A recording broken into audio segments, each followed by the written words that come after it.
hope everybody's doing well. I got this camera to work well enough. My iPhone is now acting up, telling me that I have no room to film anything. I had a long video already recorded and didn't finish. So I decided to do this instead. Found this at Goodwill a week or two ago. I found Craftsman collector cards. Hopefully you can see that well enough there. These are from the 1990s. Sears and Roebuck Company, 1992, printed in USA. It's never been opened. This is the Premier Edition.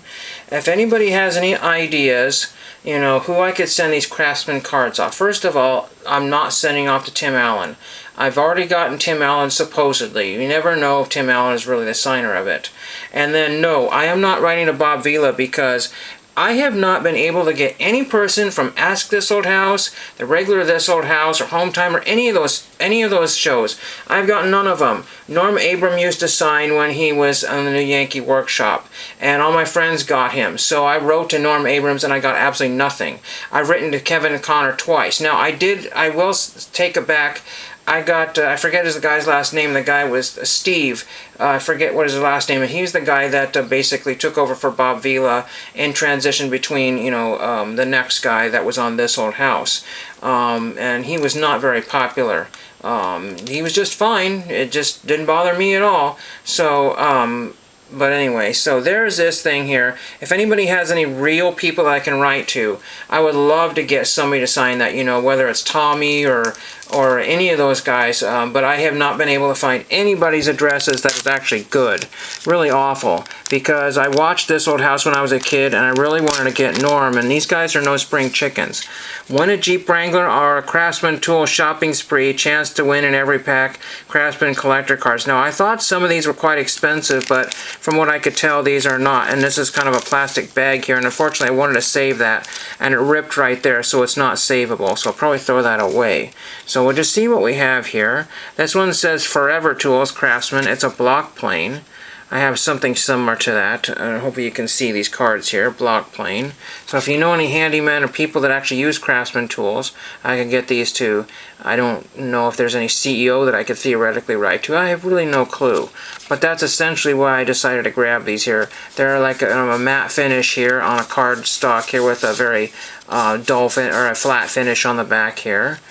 And then we have the next one here. This is Craftsman. This is, again, it says Forever Tools here. And this is the 100-foot steel tape. My dad had or has one of those. We have that somewhere around here. And maybe not a Craftsman brand, but I want to say it probably is. It's just the older Craftsman logo and not this one here. So there's that one there in the back here, and it explains about how the tool is. Craftsman 3000, no, I can't read that one there. Buyer's Inside Story, Craftsman, Tradition of Quality, and all that stuff. And again, these are from 1992. Then we have, again, they all say Forever Tools on here so far. And this is a mini plier set.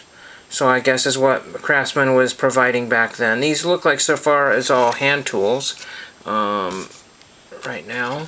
And there's a 3-piece mini hobby plier set there. Again, I think Craftsman is now Chinese or some kind of foreign entity. It was all kind of like backed by Sears and all that, and I don't not sure if they have that guarantee. I think Craftsman is sold at places like Ace Hardware and stuff like that. So there's that there. Then we have Pit Performers, adjustable box and wrenches. So we're going to see what that one is here. And these are Craftsman.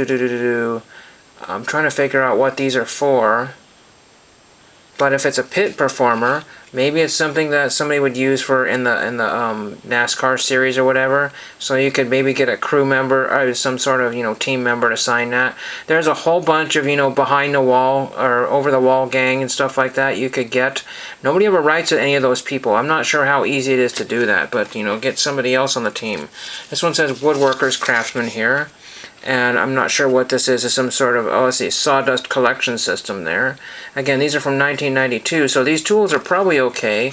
But then, of course, the battery tools got invented, and those battery tools after the 1990s, you know, like the early to mid 2000s, the what do you call it, the Black & Decker type stuff, those are awful. The batteries don't hold much of a charge, and they're just, people always think that they're a good deal and buy them by mistake. But there's that one there. I don't know how many cards. This is card number 33. We had also card number 102, 96, 10, and 5. And this one here is card number 75. And this is a checklist here. And checklist showcasing cards 55 to 81. So yeah, it's at least 102 cards in the set there. I don't know how big a set this is. But again, it's really not much of a set there. Unless you really like, you know, tools. I mean, I'd much rather have the real deal. And I do not have that. I do not have that. I have one of these. I have some of those, I have one of those, and now I have a checklist. So hopefully you can see most of that through this poor camera here. But that's what I have for you. I did pick up this here at the thrift store. It was $4 for this. It was wrapped in plastic, but it's used from FYE, which no longer exists here. Route 66, Season 1, Volume 2. I don't particularly care to pick up Volume 1, which they did not have, so no idea. I had some other stuff here. I'll just do one more thing here. We had Mike Post here, the best of Mike Post, but it's got a grimacing James Rockford on there. Jim Rockford, a grimacing Jim Rockford, a grimacing Jim Rockford, even zoomed up even further, and another Jim Rockford, a grimacing right there. The verdict is still on out whether these songs are the actual ones or very close copies. So in just a couple minutes here, Jeopardy will be on. I'll be heading out to the Dollar Tree where drinks are now $1.75. It may not be that way in your area, but at least the Coke Zero is now $1.75. Very frustrating, but hope you enjoyed that. Let me know if you know anything about Craftsman. Let me know if there's anybody that I can actually send off those to, because again, I've got pictures of Bob Vila, I've got pictures of Norm Abram, I got pictures of, you know, some of the other, you know, I had magazine articles which I'd saved of some of the other guys, and I've never gotten anything back. So I don't know what to do. Hope you enjoyed that. Thank you for watching.